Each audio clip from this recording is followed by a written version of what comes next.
Welcome to M Squared TechCast. There we go. Hey, it's Mike Brennan, and no, this is not Matt Roush sitting next to me. This is Tamara Shoemaker, and I've got on here head of the Michigan Cyber Patriot program. And would that be the correct title? So, yeah, what we're talking about today, too, yeah, absolutely. Okay, great. And I guess for my dean, we would probably want to mention that, okay. the director of the Cyber Center over at the University of Detroit Mercy. So. Yes. All right, make sure you'll be leaning into the mic a little bit. There you go. Okay. Very good. So this is kind of Tamara's segment. She's going to be talking about what's going on with the Cyber Patriot camps. Why don't you kind of start off with what exactly those are? Wonderful. So a little background on what the Cyber Patriot camps are. So we run them in the summertime. We started 5 years ago running Cyber Patriot camps. Those Cyber Patriot camps run for a week. They're half-day camps. They start at 9 o'clock in the morning, and then they end at 1 o'clock. The first 4 days are really intensive, getting all the information into these middle school and high school kids about what cybersecurity is. It covers Windows and Linux operating systems. And then on Friday, they get to go head-to-head with everybody that's in camp that week across the country and actually do the actual competition. So it's pretty fun for the kids. That first couple of days, it's really difficult to get them all the information they're going to need to be able to compete on Friday. But there's an awful lot of hands-on stuff that goes on, and so they're very, very interactive in that. And I'm fortunate to bring with me today Greg Laidlaw, Professor Greg Laidlaw. He has been doing summer camps for me for the last 4 years. He is the chair over at the University of Detroit Mercy's cyber security program and information systems. And Greg, would you tell us a little bit about summer camps? Okay, like you said, it's 5 days, half-day sessions. First 4 days, we do cram a lot of information at them. Windows, Linux, command line Linux, networking. But it's a lot of fun. We start with an introduction, and these are all adolescents. Sometimes I think we have some sixth graders too every once in a while.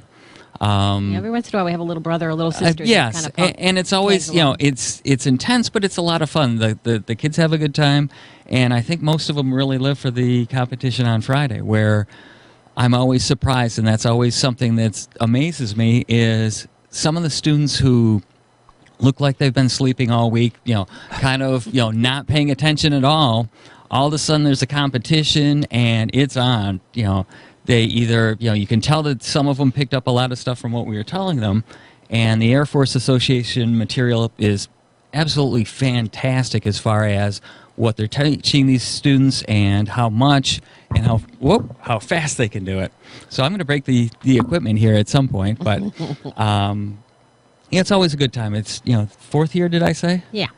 Okay. Fourth year. So we've been growing this program across the state, and Greg is one of the folks that has helped us to grow that program and hold the summer camp over at the University of Detroit Mercy in our cyber lab. How much did it cost you to run that program?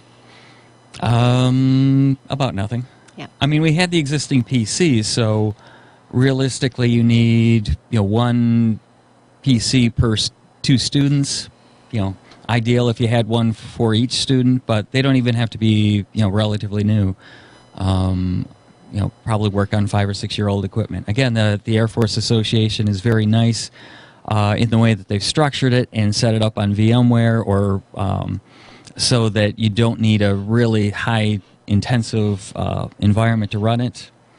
Don't need a lot of horsepower on the computers, right? Right. No, you need more. Actually, I think you need more space to just be able to download VMware, right? And so you have that's more common, or that's what you need more, is the space rather than high powered. Right. It's 64-bit only, and the Air Force Association has done that on purpose to make sure that this is an inclusive thing. Right. So their competition that runs during the year that we sponsor and work on, and the summer camps both want to make sure that when we deliver this, that it's not cost prohibitive, right, and that it's not difficult to deliver. Mm-hmm. And so the equipment necessary is lower than you would assume for the things that you're doing. So let me ask, if I know you guys do it at UD Mercy, but if other colleges, institutions want to have these camps? What do they have to do? So that's exactly why we wanted to talk about this out there. We wanted to let them know how easy it was to sort of deliver. So the AFA have been doing this for 12 years now, and so they really do have it easy. It's sort of, camp in a box, right? So the first year when we jumped off the cliff together, Greg and I, and said, okay, let's just do this. We don't know what we're doing. It was really all put together for us. The only cost involved is a registration fee for that week of camp. But the really nice thing is that because I run this program for the state of Michigan, when I buy a week, I can do as many iterations of that camp across the state. In fact, last year we even did one in New York, upstate New York. They couldn't afford to get their own, and so they said, hey, would you guys, I know you're running a bunch of camps in Michigan, would you let us run one too? And we said, absolutely. The only other costs that are involved are if you get T-shirts and workbooks for the kids, and snacks. Snacks and water, right? So it's like feeding. Got to feed them and give them water once in a while. Well, right? they're teenagers too, right? Yeah. So, and also it helps when Red Bull. Yeah, absolutely. Well, not so much that they do eventually have to, work at the desks. Well, we don't want them flying too high, but we do provide candy and other kinds of snacks to get our teenagers, after all, and that's what they feed on. And so, a couple years ago at our Air National Guard, one of the teachers started winging Jolly Ranchers at them when they answered a question correctly. Ooh, I like that. Which made me, as the administrator, thankful that we had them sign a health waiver in case one of them actually got. I never thought put of your eye out or something. That's exactly it. I never thought a computer thing would have to worry about health issues, but when he was winging those things across the room, I started to be very. If Dave was running, he'd be winging beers, but good thing he's not running. Different age group, Scotch, different age group. Yeah. So like you said, there's an awful lot of soda, water, chips, and candy, and it's a good time. But they're learning some really cool things about cybersecurity, and so even if at the end of the day they spend that week with us, they have great time during the competitions. What I always love is they not only have competitions with each other in the room, but they do it nationally. But they also have radio or what they're listening to wars while they're doing it, so that they can take each other out of the game, right? So one team is listening to one thing, another team is listening to another thing. You've got all kinds of stuff going on in that room. And there's us. Little bit of trash talking. Then there's the professors that are running back and forth, reporting what the teams are scoring, so that they can, really get that thing hyped up and going. So that's where the Red Bull will come absolutely. in too. Oh, yeah. Well, for us anyways, keep us going right through the whole day. They have got no problems with being able to keep it up. But it's a fun time. If a STEM-related school, like I'm thinking, is there a STEM-related school in Southfield?